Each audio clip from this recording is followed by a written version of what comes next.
Hello and welcome back to my channel. My name is Liz, and on today's video, I'm addressing a serious topic here: sub-for-sub groups. Sub-for-sub groups, support for support, watch, like, comment groups, whatever you want to call them, I'm addressing them in this video. Because if you're watching, there's a chance that you might have been engaging in these types of groups, whether they were in free or paid programs, and you might be thinking that they tanked your channel growth, which is a possibility. But don't freak out.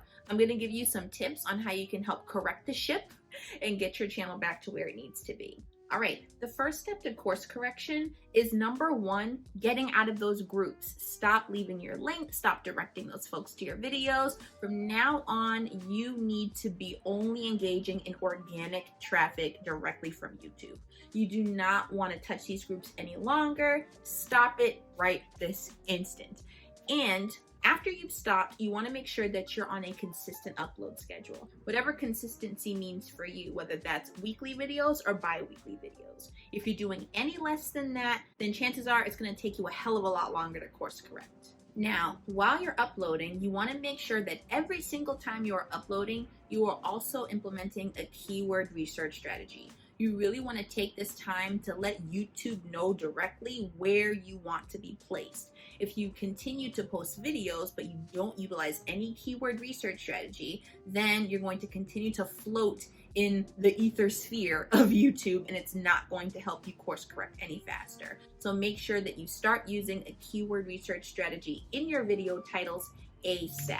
Then, after you've implemented a keyword research strategy and you've been uploading videos consistently for about 3 months, then you're going to want to check your analytics. Now, when you get into your analytics, you're going to want to look for any evidence of compounding views. So that's accelerated views over time.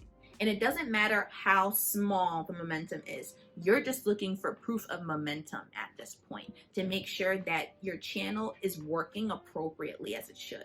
Now, depending on how long you've been engaging in these sub-for-sub, watch-for-watch, like-for-like, whatever groups, you might need to give it a little bit more time. So it may need to take maybe 6 months before you start seeing any compounding views. Now, if you're not quite sure what exactly you're looking for, make sure you check out my video on compounding views on YouTube to see what that looked like on my channel.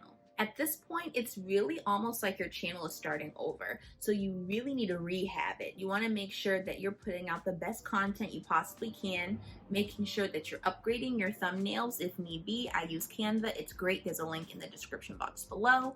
You want to make sure that you're strategically interlinking your videos by using info cards, by using end screens to make sure that you're getting as much watch time as humanly possible. It'll take some time and a little bit of extra energy, but definitely don't beat yourself up over it. I know that the allure of sub-for-sub groups can be tempting to say the least, especially when you're just starting out and you're seeing like those single digit views, like not even those double digit views, but like you got 8 views on a video in a week. I feel you. I've been there.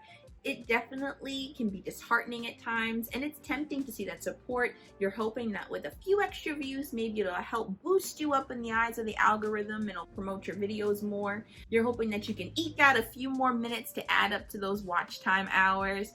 You might like that dopamine hit you get if you see that your video finally has over 100 views. It can seem like a really great way to get ahead on the channel, but it's not. And the consequences long-term for your channel are dire. They're absolutely dire.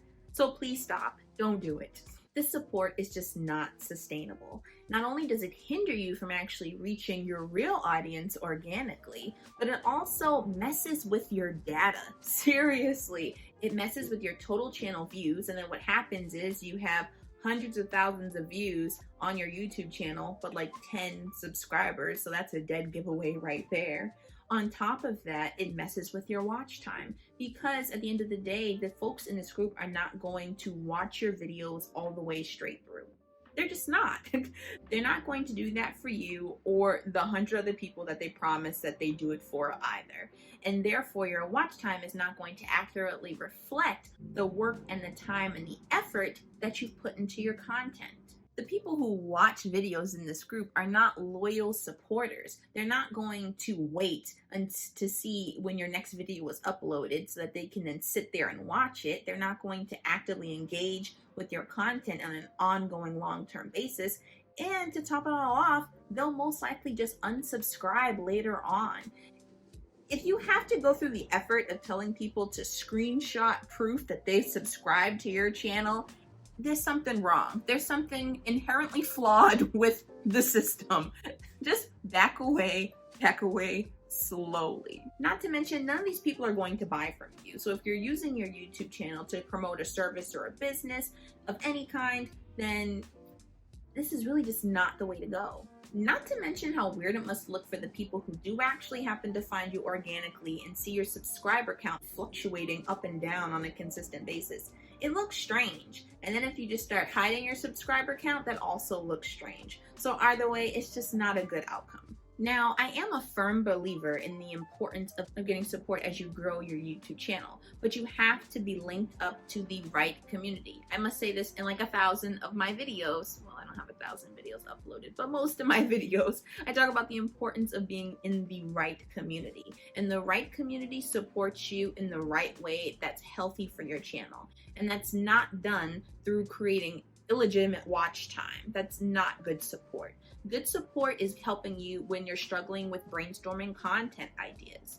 Good support is helping you to celebrate your progress, not just vanity metrics. A good community is all about helping you to become the best content creator you possibly can be, helping you to create content that you are absolutely in love with that provides big impact. They're helping you to improve your editing, your researching, your scripting, your thumbnail design, whatever it takes to help everybody thrive on that platform. It's not so individually focused. And it doesn't matter how many community guidelines you have put up about how we don't do sub for sub activity, they're still gonna do it. It's just the nature of these groups, regardless if they are public or private or paid or free. It's gonna happen, especially if the culture and dynamic of the group has not been established by the person running it. Because I mean, at the end of the day, what good is it really to have 1,000 subscribers and like 10 hours of watch time? I mean, that serves no one. It sounds like a lot of effort for very little reward. And even if you happened to avoid getting shadow banned, do you really want to spend all of your time begging folks to watch your content just so you could barely make enough money for YouTube to even cut you a check? That's too much for me. Too much. So I say all this to say you can do it. It'll take time, it'll take effort, but the effort that you'll put in now and just focusing on your content and being consistent and implementing a good keyword research strategy, that time will pale in comparison to how much time you would have wasted by keeping the growth of your channel confined to sub for sub groups. It's just not worth it. And you can succeed on this channel. You can achieve monetization. You can get the support you're looking for your business. You can get that extra source of income. It can happen. You just have to work the process and do work that's sustainable to get you there, and find the right community. That's key, especially when times get tough, when you're feeling a little discouraged. And usually when you're at that place where you're just ready to quit, that's usually when your come up is right around the corner. So just keep pushing a little bit longer. You got it. So now, after watching this video, if you're at the point in your journey where you're like, damn, I really need to figure out this YouTube algorithm and get to work, then check out my last video where I explain the YouTube algorithm in 2020 in plain English, no data science degree required. Simple explanation of how it worked. If you liked this video and found it helpful, be sure to like, share, subscribe. Let me know in the comments below what you thought was the most interesting. Happy Thanksgiving if you're celebrating, although it is a holiday based on lies. At the time of this recording, I will be in a food coma, but I'll see you next week. Bye.